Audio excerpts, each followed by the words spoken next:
মান্নাদের একটি গান দিয়ে আজকে শুরু করি। সবাই তো সুখী হতে চায়, তবু কেউ সুখী হয়, কেউ হয় না।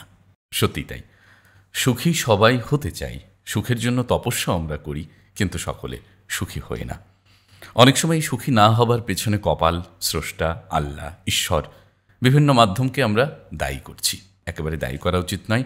সুখের পেছনে আপনার বা আমারও করণীয় রয়েছে, সেইটা আমরা ঠিকঠাক মতো করছি কিনা এটি যাচাই করা প্রয়োজন।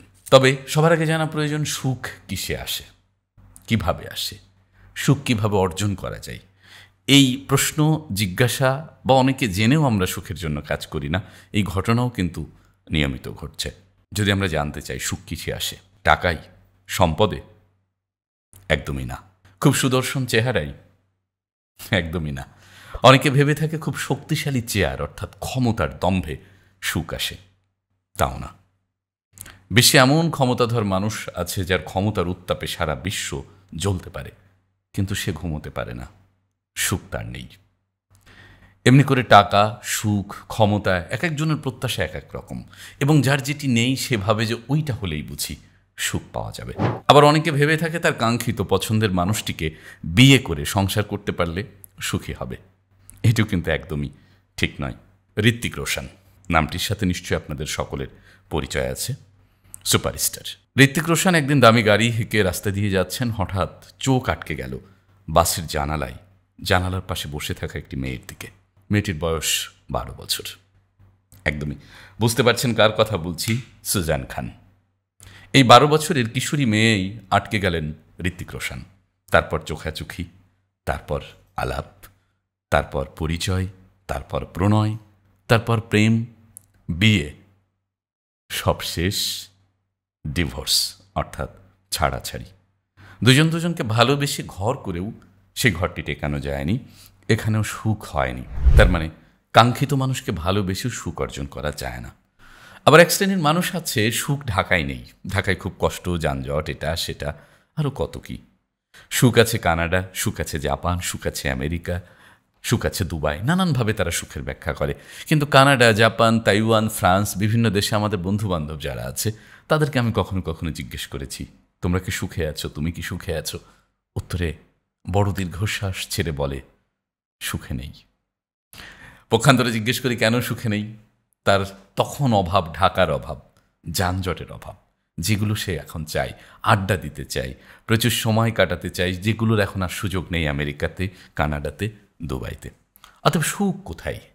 হ্যাঁ, ঘরের কোনায় সুখ নেই, আকাশে সুখ নেই, বিদেশে সুখ নেই, প্রিয়তমার বুকে সুখ নেই, অর্থে সুখ নেই, ক্ষমতায় সুখ নেই, চেয়ারে সুখ নেই। তাহলে সুখটা কোথায়, কিভাবে পাওয়া যায়? আজকের ভিডিওতে সেসব নিয়ে আমরা বিস্তারিত কথা বলবো। আসলে সুখ কোথায়, কিভাবে পাওয়া যায়? আশা করি ভিডিও না টেনে না কেটে পুরো সময়টা আন্তরিকতার সাথে থাকবেন, এবং এই ভিডিওটি কিছুটা হলেও আপনাকে সুখের পরশ এবং সুখের পরশের পথে চলবার ক্ষেত্রে অনেকখানি সহযোগিতা করবে। তারকা খ্যাতি, বিশ্বের বুকে অনন্য একটি নাম, মাইকেল জ্যাকসন, যিনি $100 কোটি মালিক ছিলেন। 40 কোটি তার নিজের ছিল এবং $60 কোটি ছিল তার ঋণ। এবং এই ঋণ পরিশোধ করতে গিয়ে প্রচুর পরিমাণ শরীর এবং মনে চাপ নিতেন, প্রচুর কনসার্ট করতেন, যেটি হয়তো বিজ্ঞানসম্মত উপায়ে শরীর মানে না, সহ্য করে না, সেই পরিমাণ কনসার্ট উনি করতেন। এবং এটি বহন করতে গিয়ে প্রচুর ব্যথানাশক ওষুধ তিনি নিয়মিত খেতেন। মৃত্যুর পরে তার বডিতে যখন পরীক্ষা নিরীক্ষা চালানো হয়েছে, দেখা গেছে তার পুরো বডি জুড়ে এই যে ব্যথানাশক ওষুধের একটি বিশাল প্রভাব, এবং তার পুরো বয়স জুড়ে প্রচুর ব্যথানাশক খেয়েছে, খেয়ে ঘুমিয়েছে এবং মনের এবং শরীরের ব্যথা ভোলবার চেষ্টা করেছে। এত সম্পদ, এত খ্যাতি, এত তারকা খ্যাতি এই মাইকেল জ্যাকসনকে সুখী করতে পারেনি, সুখ দিতে পারেনি। অতএব আমরা সুখ সন্ধান করব কোন উপায়ে, সেসব নিয়ে আজকে কথা বলবো। এতক্ষণ অনেক অসুখী মানুষের কথা বলছিলাম, সম্পদশালী, ক্ষমতাবান, বিত্তবান, সুন্দরী, সুদর্শন, টাকাওয়ালা, নানা মাধ্যমের অসুখীর কথা বলছিলাম। এবার একটি গল্প অন্তত সুখের বলি। Barack Obama, Michelle Obama. বিশ্বের সবচেয়ে ক্ষমতাধর রাষ্ট্রের সবচেয়ে ক্ষমতাধর ব্যক্তি ছিলেন বারাক ওবামা। আমি, আপনি, আমরা সকলেই জানি। আর বারাক ওবামার বাবা ছিলেন একজন কালো মানুষ, মা ছিলেন সাদা, অর্থাৎ সাদা কালোর একটি মিশেল ঘটেছিল তার মধ্যে। এবং স্বয়ংক্রিয়ভাবেই বারাক ওবামা একজন কালো মানুষ হিসেবে জন্মেছে। বারাক ওবামার ক্ষমতা, সম্পত্তি সমস্ত কিছু মিলে চাইলে একজন সাদা মানুষকেও বিয়ে করতে পারতেন, করেননি।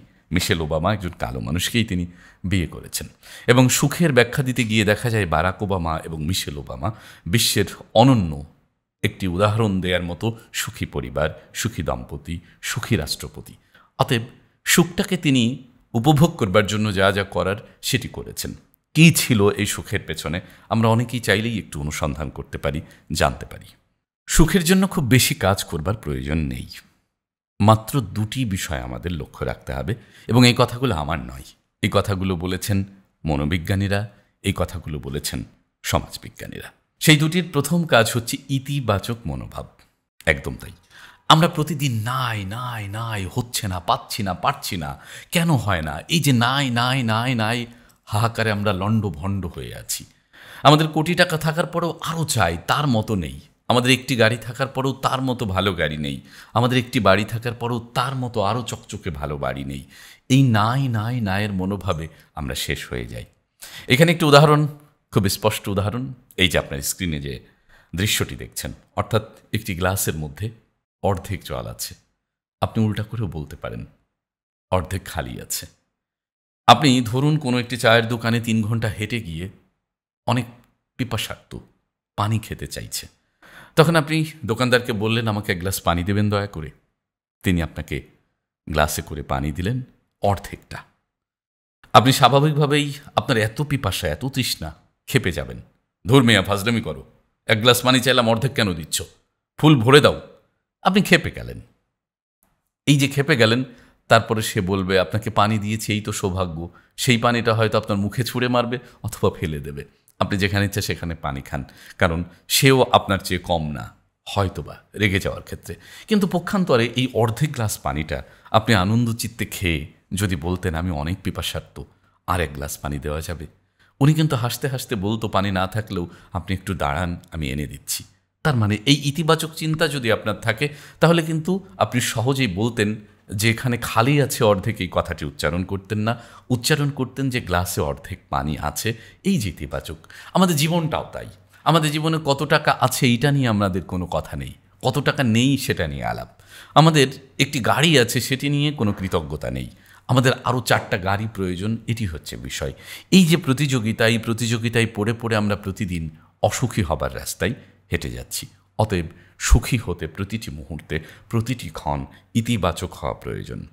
আমরা মাথায় রাখি, যখন দুঃখে পড়ি তখন কপালের দোষ, আত্মীয় স্বজনের দোষ, বন্ধুর দোষ, ঈশ্বরের দোষ।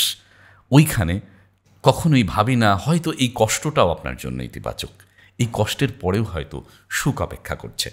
দিনের পরে যেমন রাত, রাতের পরে দিন, একইভাবে সুখের পরে দুঃখ এবং দুঃখের পরে সুখ, এটিও কিন্তু অনিবার্য। এই কথাটা আমরা সবসময় ভুলে যাই। তাহলে আজকে থেকেই এই মনোবিজ্ঞানী, সমাজবিজ্ঞানীরা সারা বিশ্ব গবেষণা করে যে কথাটি বলেছে যে আমরা ইতিবাচক মনোবৃত্তিতে নেই, এইখানে আমরা ফিরে আসা প্রয়োজন, যে আমরা আজকে এখন থেকে ইতিবাচক চর্চার মধ্যে আবদ্ধ হব।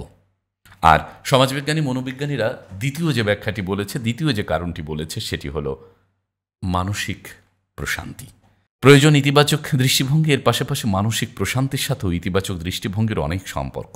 সমস্ত প্রেক্ষাপটে যদি আপনি মানসিকভাবে প্রশান্ত হন, কৃতজ্ঞ হন, তাহলে কিন্তু সেখানে কল্যাণ অনিবার্য। আপনি যার দ্বারা উপকৃত হলেন তার কাছে কৃতজ্ঞ হন প্রতিটি ক্ষণে, প্রতিটি মুহূর্তে।